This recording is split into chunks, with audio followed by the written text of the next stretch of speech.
Noël, Nolwenn, voilà, j'ai peu de mal. Ceux qui douteraient qu'elle est bretonne sont absolument rassurés. Voilà, Nolwenn Billan, qui plus est. Donc, Nolwenn est directrice d'un théâtre qui n'est pas très très loin. Il suffit de prendre le tramway et puis à quelques stations. Théâtre universitaire. Je crois qu'il y en a de moins en moins en France. J'en connais un, moi, à Montpellier, la Vignette. Hein. En tout cas, il en existe un à Nantes qui s'appelle le TU, Théâtre Universitaire, qui est sur le campus. Voilà. Alors, je t'ai demandé de venir parce que il y a quelque temps, alors le TU, son titre exact, c'est Scène de recherche et de création contemporaine. Voilà, histoire de cadrer l'objectif. Ensuite, ce qui m'intéressait, c'est j'ai lu un long interview de toi sur la question du numérique. Et donc, tu écris ne plus aborder le numérique, pas seulement comme moyen et outil, mais se poser la question du rapport au public et aux artistes. C'est la première remarque. Donc, qu'est-ce que c'est que cette nouvelle approche du numérique qui ne serait plus un moyen, mais qui pourrait être un lieu de projet, hein. Et puis, tu continues et tu dis aborder le numérique non pas comme une charge supplémentaire pour la communication ou les relations publiques, mais comme des projets qui renouvellent la relation au public. Voilà. J'aimerais que sur ces deux axes qui me semblent assez caractériser le travail que tu mènes dans ce domaine, et puis ensuite, Paul, je sais que tu parleras aussi de cette question hein, avec French Tech. Et puis peut-être Laurent, si tu souhaites poursuivre sur cette question de l'usage du numérique comme moyen d'ouvrir sur des publics et pas simplement en termes de conquête de public, mais d'instaurer une relation nouvelle avec les publics. Voilà. Je voudrais juste faire une petite correction sur Théâtre universitaire de Nantes. C'est une scène pour la jeune création et l'émergence, puisque c'est un projet, le titre que tu citais, c'était le projet précédent. Et avec la nouvelle équipe, nous portons un nouveau projet pour la jeune création et l'émergence. Voilà, un lieu pour les jeunes, avec des jeunes artistes. Alors, quand je répondais à cette interview, qui était une interview des questions qui m'avaient été posées par le TMN Lab, qui est un réseau d'acteurs culturels fédérés autour un réseau de théâtre, fédéré autour des questions du numérique. La réponse n'était pas liée le sens de ma réponse n'était pas lié au numérique comme lieu de projet.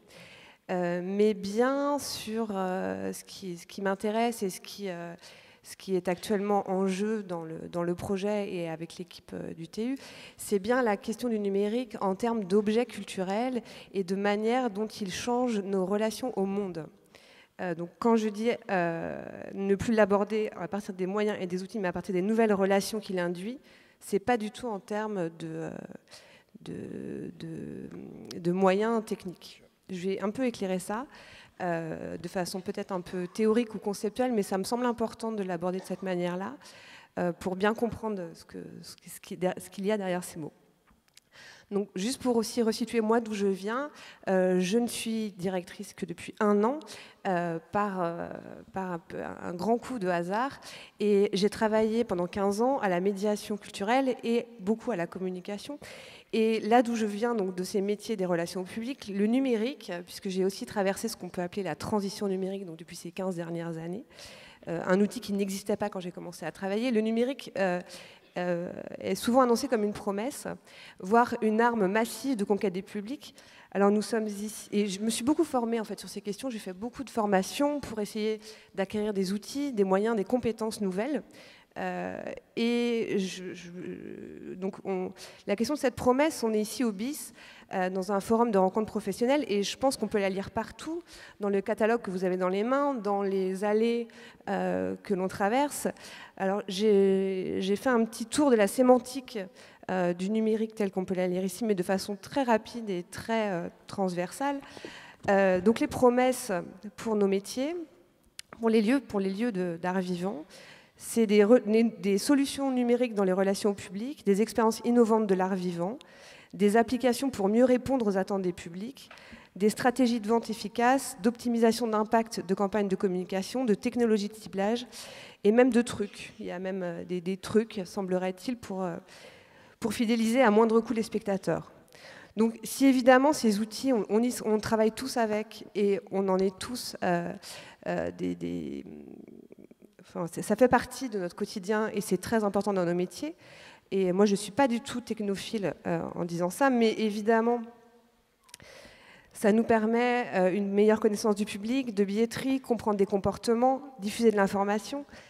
Mais je pense qu'il faut faire très attention à que ce ne soit pas une solution à la captation, à la fidélisation, à l'élargissement des publics et à ce qui nous rassemble ici, à la démocratisation culturelle.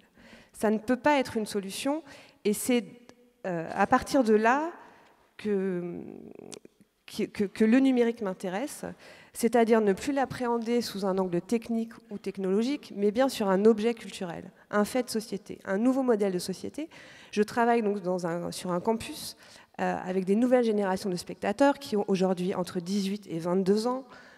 Donc voilà, cette transition qui a été la mienne et dont je parle, ils en sont, enfin voilà, ça fait partie de leur ADN, et peut-être même pas d'une autre. Et dans les changements en fait, de société qu'imprime le numérique, il ne les imprime pas seulement dans les métiers de la communication ou de la relation publique, mais je pense dans nos institutions et dans nos projets culturels. Alors, je vais vraiment faire un peu de théorie rapidement.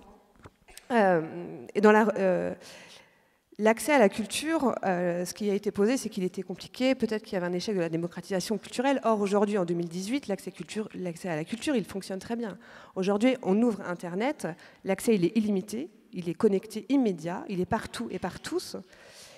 Il est souvent gratuit, mais bien sûr, il est immatériel. Or, ce que nous fabriquons en tant que lieu de spectacle vivant, c'est absolument l'inverse. C'est-à-dire que nous travaillons sur une expérience culturelle, une expérience réelle, vivante, qui demande un effort, qui demande du temps, qui demande un travail de concentration, d'émancipation, une attention à autrui, là où l'individu connecté est seul. On parle de communauté, mais on en parlait tout à l'heure, ce sont quand même des communautés qui nous ressemblent, donc on est quand même dans une expérience de soi et on n'est pas dans une expérience de l'autre. Et finalement, cette société numérique, un peu résumée comme ça, très brièvement, quand on la met en confrontation avec nos lieux culturels, nos lieux de spectacle vivant, elle peut nous faire paraître pour des lieux obsolètes, voire à contre-courant du rythme, du temps, de notre rapport à la culture que nous avons tous. Pardon. Et donc c'est dans cette dynamique qui me semblait intéressant, à partir de ces données-là, c'est-à-dire à partir de l'appréhension du numérique comme un objet culturel, un modèle de société, enfin un changement de société, on parle de changement de paradigme de société, de penser nos lieux et nos projets culturels non plus comme, de penser dans une dynamique relationnelle. C'est-à-dire, c'est pour ça que je disais qu'il conjugue aussi l'exigence artistique et l'exigence relationnelle. On ne peut pas aujourd'hui ignorer que la question de la relation au public n'est pas aussi importante que la programmation, la diffusion, la création, l'exigence artistique. Pour moi, elle est tout aussi importante. Les deux doivent aller de pair. Et à partir de là... Alors, par exemple, concrètement, c'est quoi concrètement là, ce que tu viens de dire? Eh bien, ce que je viens de dire, c'est que c'est plus... Aujourd'hui, ça ne peut pas être très concret parce que c'est plus aujourd'hui une démarche de réflexion collective que nous avons en interne dans le théâtre, qu'il n'y a pas aujourd'hui, c'est quelque chose qu'on mène depuis quelques mois, donc il n'y a pas aujourd'hui d'éléments concrets que je pourrais apporter sur la table en disant voilà comment ça se passe. Mais en tout cas, la dynamique, c'est d'être dans un schéma de pensée avec et non plus penser pour. Aujourd'hui, on travaille beaucoup dans une logique de l'offre, on programme des spectacles, on programme de l'action culturelle, on diffuse des spectacles, on produit même des appels à résidence pour des artistes, des appels à création. Mais finalement, quel est le sens du partage et quel est le sens de nos actions que je trouve quand même descendantes dans un monde, je parlais connecté, qui prône l'horizontalité, le collaboratif, le faire ensemble, la question de la construction des communs. Et c'est sur cette question que le numérique me semble très important à aborder. Et je pense que la création artistique, elle a déjà imprimé cette dynamique relationnelle. De plus en plus, on voit des créations qui prennent en charge cette question relationnelle, des protocoles, des œuvres participatives, des jeux. Nous, la semaine prochaine, on accueille un spectacle qui est un jeu chorégraphique et qui prend en charge cette question-là. La question aussi de l'expertise. Quel est le sens de nos messages? Vous parliez tout à l'heure, Laurent Bell, de défaire aussi nos a priori et nos champs de représentation. Et ça me semble aussi très important. Quel est le sens des représentations qui sont liées à nos structures et à nos métiers? Et donc, par rapport à la question de l'accès à la culture, c'est pas quelque chose que j'invente, mais c'est quelque chose que j'ai lu récemment, qui est donc un texte de Jean Caunes, qui est un grand théoricien de la médiation culturelle, et qui disait que la question en fait, de l'accès à la culture, peut-être qu'elle n'est même plus la vraie question aujourd'hui, dans cette dimension relationnelle, puisque aujourd'hui, peut-être ce qu'il y a à mettre au cœur de nos projets et de nos institutions, ce n'est pas l'accès à la culture et aux lieux, puisque en pensant de cette manière, on aborde la question de ce que je disais, c'est-à-dire qu'on a pensé à la place d'eux, on a prévu à la place d'eux, mais peut-être de se dire quelles sont aujourd'hui les conditions d'une expérience culturelle sincère de soi et avec l'autre. Donc voilà, je partage plus une réflexion générale que des réponses, mais en tout cas, à partir de là, quand tu disais qu'est-ce que ça produit concrètement, eh bien concrètement, on essaye dans le théâtre et avec les équipes à la fois administratives et artistiques et les publics de mettre cette question en mouvement. On a déjà, on met en œuvre une série de séminaires de recherche et de réflexion autour de ces questions-là. Et on accueillera le 16 avril prochain à Nantes, donc vous êtes tous invités si ces questions vous intéressent, une étape d'un projet qui s'appelle le Tour de France des communs, qui a été piloté par deux structures et qui est soutenu par le ministère autour de cette question de qu'est-ce qui fait communauté dans les institutions culturelles. Donc là, on rejoint la question du numérique, des communautés, mais dans la vie réelle. Autour d'une question qui nous est très chère, qui s'appelle « Faire espace public » et qu'est-ce que sont nos lieux dans cette relation au territoire, aux artistes, au public. Voilà, quelle est la part relationnelle dans nos projets. Voilà l'entrée numérique, voilà le sens de la réponse que j'avais faite sur le numérique. D'accord. Bon, on reviendra sur, je pense... mais si vous avez à des moments où vous souhaitez rebondir, intervenir, il y a des micros et vous faites un petit signe et je vous passe la parole. Paul Rondin, hop là, voilà, il faut que je parle dans le micro. Paul Rondin est directeur délégué du Festival d'Avignon, donc principal collaborateur d'Olivier Py. Donc il y a deux choses sur lesquelles je souhaite t'interroger. La première, c'est quand Olivier Py, au cours de son premier mandat, a fait ce mot, parce que c'est apparu un peu comme un mot, comme ça, quand il a dit la décentralisation des 2 kilomètres, je crois, à peu près. Hein. Ça veut dire quoi, la décentralisation des 2 kilomètres? Ça veut dire qu'est-ce qui se passe entre le festival, par exemple, et Champfleury, de l'autre côté des remparts. Donc il pointait comme ça la nécessité pour ce grand festival international, national, enfin s'il en est un, c'est bien Avignon, de se soucier de son voisinage, hein, de son voisinage immédiat, au-delà de son périphérique à lui, que sont les remparts d'Avignon. Donc voilà, j'aimerais un peu que tu développes là-dessus, puis que tu nous dises où vous en êtes. Qu'est-ce qui a été mis en œuvre et est-ce qu'il y a des résultats? Comment vous avez évalué ça? Puisque maintenant, je crois que c'est la 4e ou 5e édition, hein, quelque chose comme ça. Et puis la deuxième qui rejoint ce qui vient d'être dit sur le numérique, parce que je sais que vous êtes très impliqué dans French Tech, qui sera l'occasion de nous expliquer ce que c'est concrètement à Avignon. Et à un moment donné, dans une conférence que tu as donnée récemment, tu dis... comment entrer en communication avec une génération qui échange en permanence? La temporalité longue en théâtre est-elle en adéquation avec ce rapport à l'instant? Voilà, sur ces deux questions, voilà, on t'écoute. Alors, la décentralisation des 3 km, on avait dit 3 km à l'époque, mais enfin, bon, ça peut être 2, ça peut être 500 mètres. C'est peut-être d'ailleurs ce qui pourrait rejoindre l'idée d'un acte 2 de la décentralisation, c'est au fond une décentralisation vers la périphérie, puisque je crois qu'on peut considérer que la décentralisation sur le territoire national est faite largement, et plutôt bien faite. Mais en revanche, il reste de la part d'institutions ou de la part d'opérateurs culturels centrés à se décentrer. On en a déjà parlé ce matin. Il y a aussi une décentralisation numérique qui va avec, à mon sens, aujourd'hui, parce qu'on ne peut plus en faire l'économie. C'est-à-dire on ne peut pas, comme tu le disais très justement, aller en périphérie avec les mêmes outils qu'avant. La décentralisation des 3 km à Avignon, oui, c'est assez simple. Vous avez ce festival je ne reviens pas dessus, le festival d'Avignon, avec tout un fantasme autour de la population qu'il est strictement élitiste, fermé, et que c'est au fond une résidence parisienne au mois de juillet. Il y aurait comme ça une grande transhumance par TGV de tous les Parisiens à Avignon. C'est d'abord totalement faux, puisque c'est un public à plus d'un tiers régional, et notamment local.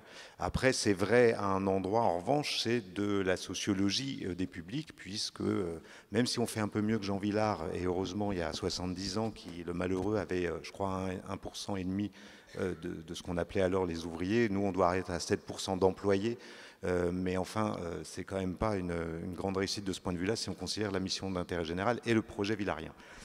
Décentralisation des 3 km, c'était aussi sortir des remparts, parce que nous, très physiquement, à Avignon, on a des remparts. Et donc, on a juste derrière des quartiers. Nos prédécesseurs avaient fait sortir de terre, fort heureusement, la Fabrica, qui est un lieu de fabrication de spectacles. Il fallait en faire autre chose qu'un lieu de fabrication de spectacles. Il fallait en faire tout d'un coup un établissement structurant pour des quartiers qui, je le rappelle, sont parmi les plus pauvres de France. C'est-à-dire, il y a effectivement, on parle souvent du 9-3, mais il y a en PACA ou en Provence-Alpes-Côte d'Azur quelques zones comme ça dont on parlera peut-être tout à l'heure. Quand je dis zone, c'est évidemment pas un jugement de valeur, c'est des zones, des angles morts un peu parfois de la décentralisation culturelle. Et donc on a très simplement profité de cette fabrica pour en faire un lieu structurant pour les politiques dans les quartiers avoisinants, sur un mode qui était assez intéressant parce qu'on n'était pas dans la diffusion de spectacles, puisque la fabrica, comme je l'ai dit, c'est pour accueillir des artistes en résidence. Donc c'était un équipement magnifique, très performant, mais qui ne servait pas à montrer des spectacles. Donc on ne devait pas aller chercher des spectateurs, mais simplement ouvrir cet équipement à des gens, aux gens qui étaient autour de nous. Ensuite, je voudrais aller un petit peu plus loin qu'aux 3 km, parce qu'il y a un déplacement des populations qui n'est pas du tout propre à Avignon, et qui est modélisant, à mon avis, pour beaucoup de villes du territoire français, c'est qu'il y a eu un déplacement de population où on a des classes moyennes qui ont quitté le centre-ville, puis qui sont installées dans une périphérie immédiate, et puis qui ont grandi financièrement, sociologiquement, et qui ont passé une autre barrière encore, et qu'on a totalement perdu. Ça fait partie aussi de la décentralisation, parce que ce sont eux qui, notamment, et pardon de reparler de PACA, mais qui allègrement vont vers la droite extrême, vers l'extrême droite, et qui sont d'une violence inouïe dans le sud. Ces gens-là, on les a perdus, et du coup, ça faisait aussi partie du projet de décentralisation du festival vers eux, et d'amener les trompettes du festival dans cette deuxième banlieue était extrêmement important. Donc on a fait, comme vous faites tous, de l'itinérance. J'entendais la ministre hier appeler de ses voeux l'itinérance. Je pense qu'on est assez nombreux à faire de l'itinérance, c'est même un peu notre métier. Donc aller avec nos oriflammes, nos trompettes du festival et surtout nos spectacles du festival, avec des créations qui sont dans le programme du festival, qui ne sont pas des sous-créations, mais aller à la rencontre de ces autres populations. Ça nous a permis de renouer d'une certaine manière, avec des gens qui non seulement nous méprisaient, mais votaient pour d'autres qui souhaitaient très clairement ne plus subventionner une collection Lambert, un festival d'Avignon, qui, ma foi, ne servent pas à grand-chose, à part ces fameux Parisiens qui descendent en TGV tous les étés. Donc il y a vraiment, dans cette décentralisation des 3 km, l'idée de renouer avec tous les gens, à la fois les plus démunis qui sont juste derrière les remparts, et au-delà de ça, cette classe moyenne ou supérieure qui pouvait être violente à notre égard, mais surtout à l'égard de l'idée même d'une démocratie culturelle. Voilà sur les 3 kilomètres. Ensuite, sur la question du numérique, c'était la deuxième question que je te posais, parce que je sais que vous êtes très engagé sur cette question, et donc j'aimerais le Festival d'Avignon, qui est l'emblème, on va dire, du théâtre populaire et d'une forme de classicisme, on va dire, dans ses modes de représentation, et j'étais surpris de voir que cette réflexion qui était engagée sur la question du numérique. Enfin, je ne vois pas qui, ici ou dans cette salle, peut faire l'impasse sur la révolution numérique que tu évoquais très bien. C'est-à-dire que c'est un bouleversement intime pour nous tous. C'est une pratique, c'est une façon de vivre autrement, qui a été à une vitesse vertigineuse, totalement passionnante, si on en est acteur. Totalement flippante, excusez-moi, si on en est juste les consommateurs. Or, là aussi, je crains de dire que beaucoup d'entre nous, moi le premier, nous sommes essentiellement des consommateurs de cette révolution numérique. Et ça va avec cette idée de décentralisation, en tout cas de nos missions d'intérêt général. Il y a toute une génération qui est elle-même, qui croit dans une liberté numérique alors qu'elle est hyper consommatrice de ce qu'on veut bien lui donner. Je ne vais pas vous refaire l'article sur les GAFAN, etc. Mais enfin, force est de constater qu'il y a la révolution libertaire numérique se transforme en une révolution industrielle tout à fait fascinante. Or, je pense que le théâtre public, mais la culture publique, et un projet de politique publique de la culture doit s'emparer absolument des outils numériques ou de la révolution numérique, des savoirs numériques partagés, de manière à justement y mettre du sens critique, de la distance, à y mettre une volonté d'en faire autre chose. C'est-à-dire que le modèle Wikipédia qui nous sert, on le ressort à chaque fois pour dire, voyez, c'est bien un partage de la culture et des savoirs, ne soit pas le seul. Et du coup, je crois que sur un mode d'horizontalité, parce que je pense que c'est un des apprentissages aussi de cette révolution numérique, on peut, nous, opérateurs culturels, apporter cette façon de fabriquer le savoir numérique, et d'en prendre le meilleur et d'en produire le meilleur, puisque tout d'un coup, ces publics-là sont aussi producteurs. Simplement, soit ils retweetent ou ils renvoient ou ils envoient sur Instagram un peu n'importe quoi, soit tout d'un coup on leur dit vous avez là un outil qui est considérable entre vos mains et vous savez vous en servir, et souvent effectivement bien mieux que nous, déjà. Mais comment fait-on ça? Donc nous, au festival, pour aller très vite là-dessus, on a monté un truc qui est d'une banalité absolue, qui est une web TV. Simplement, c'est une web TV qui est uniquement réalisée par les gamins. C'est-à-dire que pour les amener dans notre cours d'honneur, la plupart des gosses qui vivent en banlieue avignonnaise n'ont jamais été même dans la cour d'honneur, je ne parle pas au spectacle, visiter le Palais des Papes. Donc tout d'un coup, on leur disait, bon, bah, tu viens, c'est pas la question de t'aimes pas, mais tu viens et tu vas rencontrer les artistes, tu vas vivre la chose, tu peux détester ça, c'est pas grave, mais après tu vas devoir en parler. Et le devoir en parler, ça permettait de les former aux outils numériques, bon, du reportage d'abord, mais aussi après de la pratique de je reçois, j'envoie, j'analyse et je rencontre des gens, je les fais parler et je traite l'information que j'ai reçue. Excusez-moi, c'est pas tout à fait rien pour des gens, des gamins qui pensent que tout leur est fermé et qui n'arriveront jamais à rien. Je ne sais pas si ça fait des spectateurs du Festival d'Avignon par la suite, c'est même pas mon souci à cet endroit-là. Mais voilà le projet, en fait, comme il est né du numérique au Festival d'Avignon, c'est-à-dire avec une évidence pour moi, complètement. Par rapport à ta citation, c'était aussi très pragmatiquement, de dire aussi qu'il y a une génération entière qui n'écoute plus la radio, qui ne regarde plus la télé, qui ne lit plus les journaux, enfin bref. Et donc moi, je ne savais plus comment j'allais leur parler. Donc il fallait bien que le festival se mette tout à fait à cette heure-là. Ça, c'est pour le côté purement pragmatique. Et puis, pour que la transition entre guillemets numérique soit totale, il fallait se donner un peu d'ambition. C'est pour ça qu'on a monté la French Tech Culture, c'est-à-dire de dire que ça pouvait aussi former les gamins au-delà simplement de cette sensibilité au festival, au spectacle et à leur propre distance critique, mais que ça pouvait aussi, bah oui, être des débouchés, pourquoi pas les former, donc faire venir des entreprises, etc., etc. Mais ça, c'est une autre histoire sur le territoire. Merci, Paul.